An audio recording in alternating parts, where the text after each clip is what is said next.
Top of the line, I give you the news, there's nothing less. The way I deliver the facts, try to do it the best, man, it's button check. Gotta subscribe and telling you that it's button check. You're not tuning to button check. What is up, Butt Check family? Welcome back to yet again a beautiful day, a beautiful Sunday morning of buttons that need to be checked. We got some hot ones. Matter of fact, we got 2 episodes of Button Check that are going up today. Obviously, this one and one later tonight, probably around, I don't know, maybe like 5 or 6 p.m. Central Standard Time. So hope to see you guys there. Shout out to Sebastian, my editor, for helping me out with this one, because without his help, this doesn't happen, especially on days like today. So salute to Sebastian. Appreciate y'all. Hope you guys are having a good one. Also, we are going live on Spotify coming up in a couple days. I'm already working on behind the scenes, so I'll keep you guys up to date. Also, we're announcing the Button Check giveaway for all the dope controllers we just got this Friday, so more information on that coming soon. Either way, I'm talking too much. Hope you guys are having a good morning. Let's check some buttons. Let's go. And all right, first up for them, pack it up, Sony. You put all these anti-cheats in Marvel Tokon, and they still crack the damn game. Buttons that need to be checked. Y'all already know. I'm sure some of you already seen this story, but one of the biggest things about Marvel Tokon, it was blocked in 130, 32 countries, something crazy like that. Plus, a lot of people were blaming the recent lag and poor ports on PC on Sony, not so much on Arxis. They were saying all that anti-cheats and bullshit they put in the game are making the PC version run like absolute dog shit. Apparently, they're being very cautious and just doing a little too much. Well, recently, FGC, or gamers in general, we do what we do and crack the damn game regardless. I see they posted this one just yesterday talking about, all right, pack it up, man. They got custom skins. They leaked the DLC. There's no reasons for the Sony DRM anymore. Just fix the PC version and remove that stuff. He's quote retweeting this one saying, I don't think he's supposed to be here. This one has 12,000 likes. Let me play this clip. Look, they got Broly in the damn game.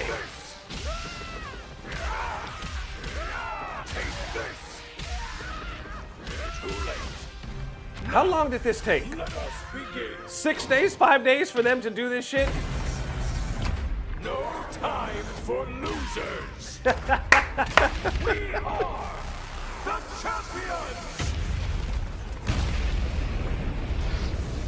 You never stood a chance.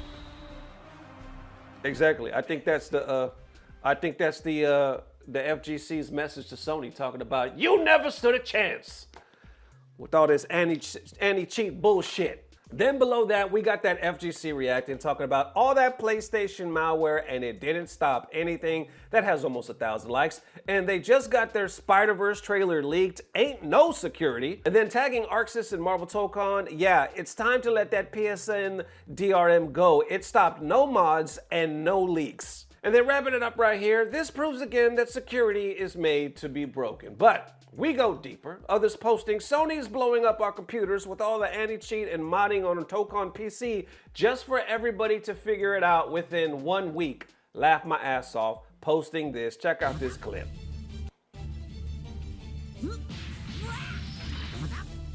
All right, so there we have it. That's just a really rough draft. I'm sure a lot of you heard about that already. It's been happening for the last couple of days. I don't know how I missed it. I was just looking up stuff just this morning, or yesterday morning. I was like, holy shit, there's so many other things that's caught my attention. How did this go under my radar? Apparently, there's also DLC leaks.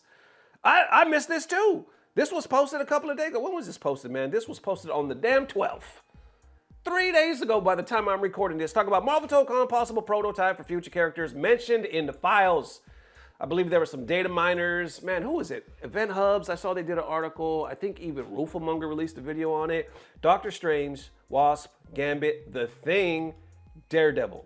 So these are 5 possible characters coming. I know, wasn't like 2 confirmed already? Either way, all of this for what? You did all of this pissing off everybody just for it to get cracked anyway. How y'all feeling?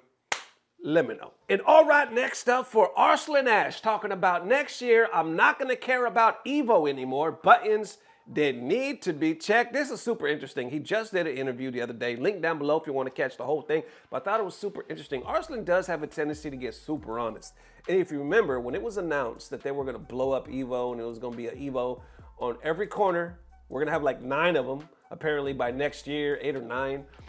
It was split. A lot of you were like, this is amazing because now I get to attend EVO where we can't travel. You got to understand this is big for us. But a lot of other people, including Arslan Ash, were saying, nah, we think it dilutes everything.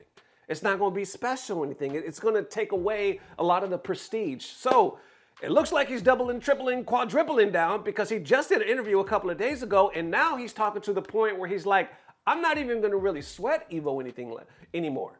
My whole priorities are going to shift because of all this. Anyway, let's get deep. So what I'll start off is we'll show that interview. But before that, I believe on his page, he did an interview, or I guess he's doing more like personal thoughts type of thing. He posted a video saying how to start winning tournaments. I'll show a small clip of that. Then we'll get to the meat and potatoes that I was just talking about. Top players, you know, they play a lot. Even Ulsan, like, I mean, maybe I'm wrong, but like I asked him a long time ago. He said he practiced like 3-4 hours every day. I don't know. He didn't tell me like his whole routine. But even me, I just practice 6 hours a day. I think it's more than enough. You shouldn't be practicing like a crazy guy. And even taken tag 2 times in Pakistan, I used to practice. We were young. I'm kind of young. I'm in 30s, but yeah, we were super young. Like in my 20s, like before 20s, my like teen, used to play. The record was 24 hours, like non-stop, but like with food, 24 hours. You know, like I have played 24 hours here, but that's not. But when you there comes a time when you realize, oh no, that's not important. That's not healthy. You know, and that was not healthy. So like, and I know like a lot of maybe teens. A lot of teenagers must be watching this video, so like don't overdo it. Like as a professional player, I feel like maybe 6 hours a day is more than enough. Even if you play 4 hours a day and then lab, I think it's also important. So even before, you know, I was practicing 6 hours a day.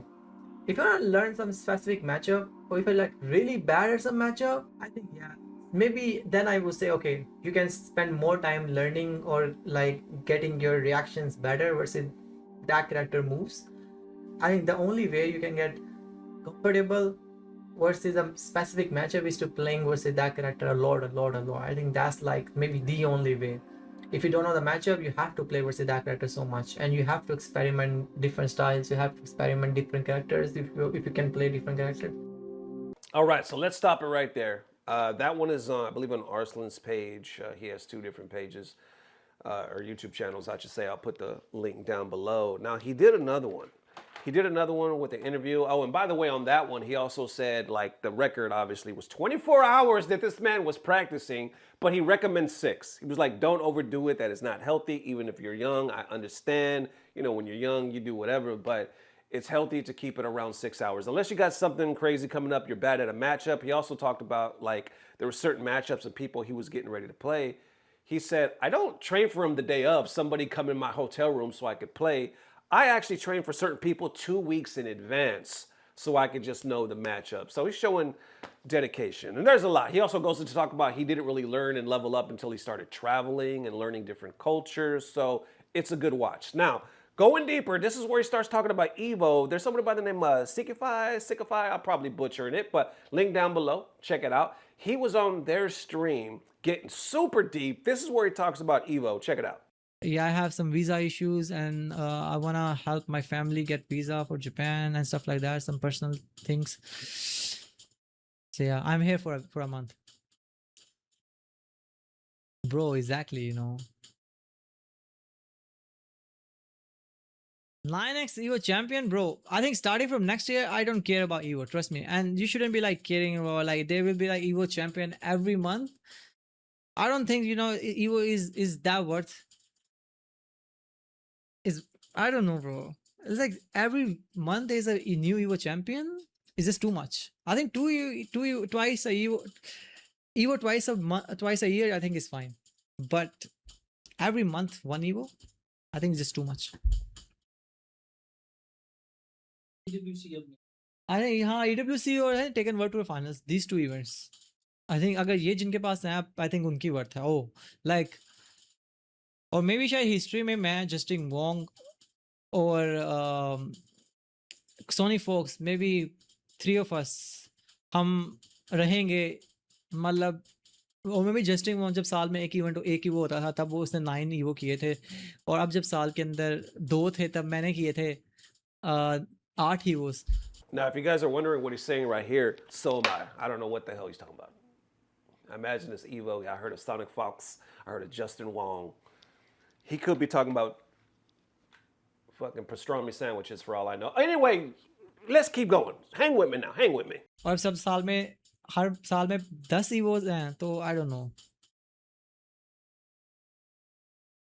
Was Zubair a really known player in Pakistan? Yeah, Zubair is a well-known player in Pakistan. Yeah, that's true. Yeah, game बहुत ही like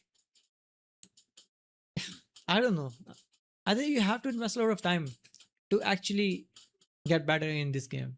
All right, so we're going to stop it right there. They were also asking him if he was going to play Tokon and stuff like that. I think he was saying it's a little too busy for him. He's going to try it, but he likes more of the Tekken style. Now, if we go back to that Twitter, right here under this post, they quote what he just said. Starting next year, I don't care about EVO. Having EVOs every month dilutes the value. Twice a year is fine, but an EVO champion every month is just too much. Underneath that, you got some FGC reacting. So true, there's not any value in winning EVO. Or now there's not any value in winning EVO. There's too many of them. And really, it will be really boring and useless every month. EVO will be a big, big loss for Tekken, and its value will be zero. And EVO doesn't hold any value anymore. It should be once a year or 2 a year. Same goes with the EWC. It should come every 2 to 3 years. Underneath that, they really need to subtitle the events instead of just making them EVOs. Do something corny like EVO Challengers France,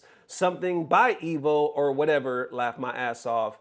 Imagine EWC every 2 months. So, how are we feeling? Now, we've had this debate before.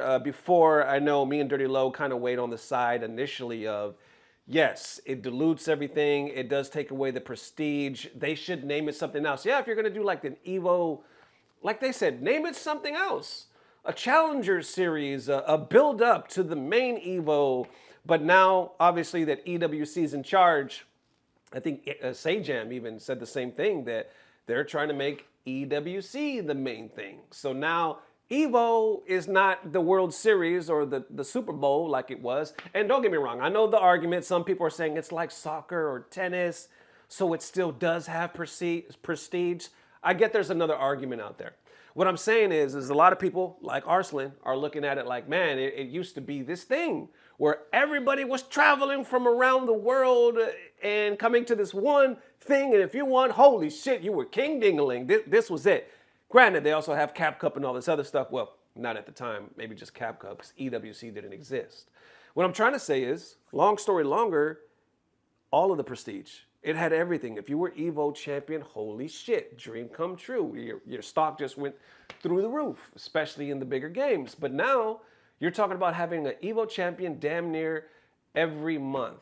And I know there's people out there that it's obviously still going to mean the world to them, and they love that it's closer to them and they could finally attend. That's a blessing. That's a big thing, and you can't really knock people for thinking that way. But I think as far as competition, now when people go forward and say, I want an EVO, I mean, we have 9 people, 10 people, 12. How big is it going to grow? Then you got 2 EWCs, and are we going to start having more EWCs? Now everything is focused on EWC being the big thing.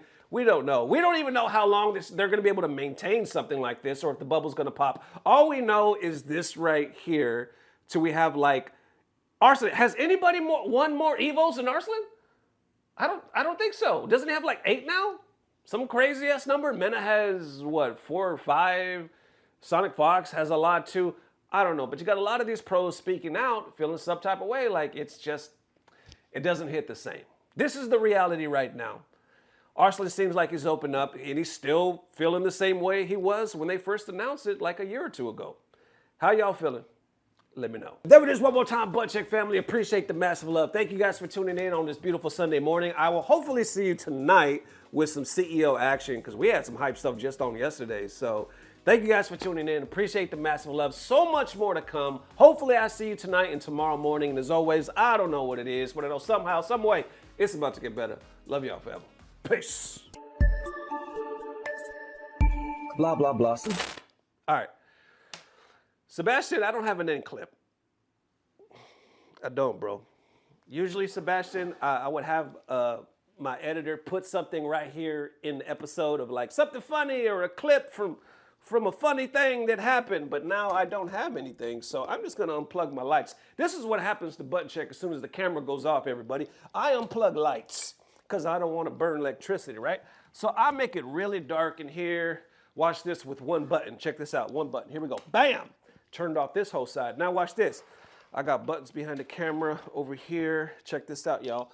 Bam, that's turned off. Oh, it's almost all the way dark. Now I got one more button, bam! We pitch black. This is button check after dark. Yo, that should be a thing. Button check after dark. Ooh, we getting real on that one. Y'all remember BET Unplugged? What was that, BET Unplugged? You know what I'm talking about. Adult content. Button check in the dark. You don't know if I have clothes on right now. You don't know what the hell's going on. Probably a bad idea. Anyway, y'all be good.